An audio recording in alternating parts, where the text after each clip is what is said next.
पिछली बार हमने जहां छोड़ा था आज वहीं से आगे बढ़ते हैं। शांतनु और देवव्रत की कहानी में एक नया मोड़ आता है। हाँ बिल्कुल।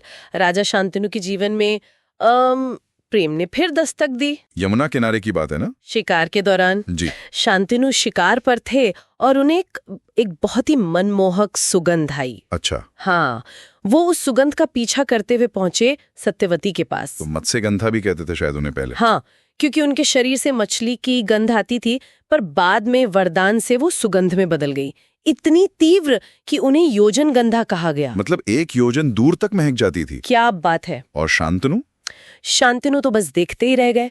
वो सत्यवती के सौंदर्य पर पूरी तरह मोहित हो गए और तुरंत विवाह का प्रस्ताव रख दिया। हाँ बिल्कुल।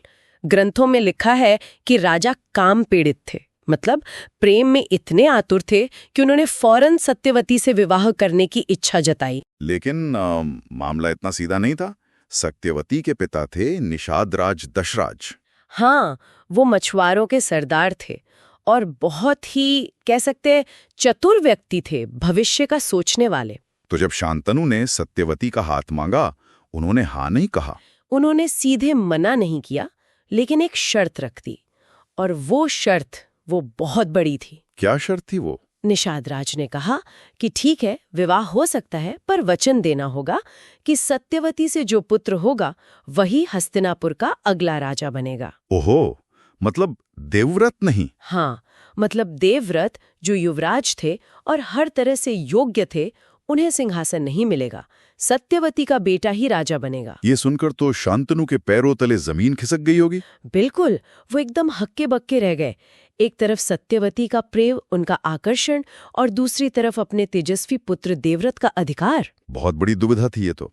देवव्रत के साथ अन्याय कैसे करते? वही तो। वो जानते थे कि देवव्रत ही असली हकदार हैं, इस वजह से वो शर्त मान नहीं पाए, पर सत्यवती को भूल भी नहीं पा रहे थे। तो फिर? तो राजा बहुत उदास रहने लगे, गहरे दुख में डूब गए। किसी चीज में मन नहीं लगता था, शांति नहीं मिल रही थी। और ये सब देवव्रत देख रहे थे? हाँ, देवव्रत ने देखा कि पिता इतने चिंतित और उदास क्यों है। उनसे रहा नहीं गया। उन्होंने पता लगाने की कोशिश की। जी, उन्होंने पिता के सारथी से पूछा।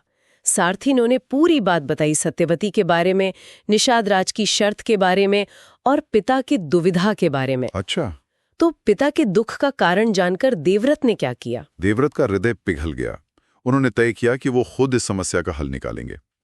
पिता की खुशी के लिए वो कुछ भी करने को तैयार थे। तो वो गए निषादराज के पास? हाँ, वो सीधे निषादराज के पास पहुंचे और अपने पिता राजा शांतनु के लिए सत्यवती का हाथ मांगा। निषादराज ने फिर वही शर्त दोहराई होगी। बिल्कुल, उन्होंने कहा, राजकुमार, शर्त तो वही है, आपके सौतेली माँ का पुत्र ही राजा बनेगा। तब देवव्रत ने क्या कहा? ये तो उनके अपने अधिकार का सवाल था। यहीं पर देवव्रत की महानता दिखती है। उन्होंने एक पल भी नहीं सोचा। उन्होंने कहा, ठीक है, मैं वचन देता हूँ कि सत्यवती से जन्मा पुत्र ही हस्तिनापुर के सिंहासन पर बैठेगा। उन्होंने राजत्याग का वचन दे दिया। हाँ, उन्होंने कहा, मैं आजन्म इस सिंहासन पर बैठने का विचार भी मन में नहीं लाऊंगा। ये उनकी पहली प्रतिज्ञा थी। पिता के सुख के लिए अपना राजपाट छोड़ दिया। ये तो बहुत बड़ा त्याग था। निषादराज मान गए होंगे। निषादराज खुश तो हुए, पर उनके मन में एक और शक था। वो दूर की सोच रहे थे। एक और शक? अब क्या? उन्होंने कहा, राजकुमार, आपका वचन सराहनीय है, पर मान लीजिए आप विवाह करते हैं, आपके पुत्र होते हैं, तो क्या वो भविष्य में सिंहासन के लिए दावा नहीं करेंगे? मेरे नाती पोतों के लिए खतरा नहीं बनेंगे? अरे, ये तो और भी पेचीदा सवाल था। इसका क्या जवाब देते देवव्रत? ये सवाल सुनकर देवव्रत ने शायद एक क्षण सोचा होगा। फिर उन्होंने जो किया वो इतिहास में अभूतपूर्व है।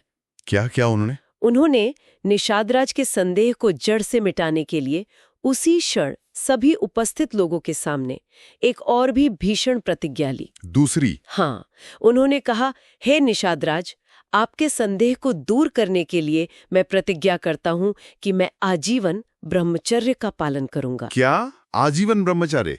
मतलब विवाह नहीं, संतान नहीं? हाँ बिल्कुल। उन्होंने प्रण लिया कि वो कभी विवाह नहीं करेंगे और न ही संतान उत्पन्न करेंगे, ताकि भविष्य में उनकी तरफ से सिंहासन का कोई दावेदार ही पैदा न हो।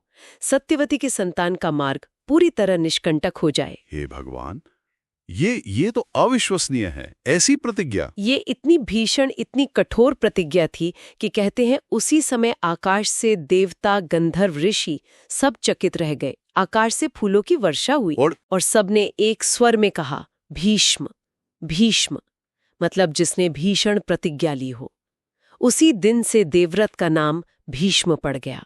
तो भीष्म नाम उनकी इस भयानक प्रतिज्ञा की वजह से मिला। जी हाँ, भीष्म का अर्थ ही है भयानक या अत्यंत कठिन कार्य करने वाला। शांतनु को जब पता चला होगा, उनका क्या हाल हुआ होगा? शांतनु, जब उन्हें पता चला कि उनके बेटे ने उनके सुख के लिए इतना बड़ा, इतना भयानक त्याग किया है, तो उनका सीना गर्व से फूल गया, लेकिन साथ ही मन में भयानक पीड़ा भी हुई होगी। जाहिर है, गर्व भी और दुख भी। उन्होंने भीष्म को गले से लगा लिया और उस क्षण पुत्र के इस अतुल्यनीय त्याग से अभिभूत होकर उन्होंने भीष्म को एक वरदान दिया। वरदान? कैसा वरदान? इच्छा मृत्यु का वरदान। उन्होंने कहा कि पुत्र, तुम्हारी मृत्यु तभी होगी जब तुम स्वयं चाहोगे। तुम्हें कोई मार नहीं सकेगा जब तक तुम्हारी इच्छा न हो। अच्छा, इच्छा मृत्यु का वरदान भीष्म को शांतनु से मिला था। हाँ, उनके इस महान त्याग के बदले में। और फिर शांतनु और सत्यवती का विवाह हो गया। जी, इसके बाद विवाह संपन्न हुआ। शांतनु और सत्यवती के 2 पुत्र भी हुए, चित्रांगद और विचित्रवीर्य।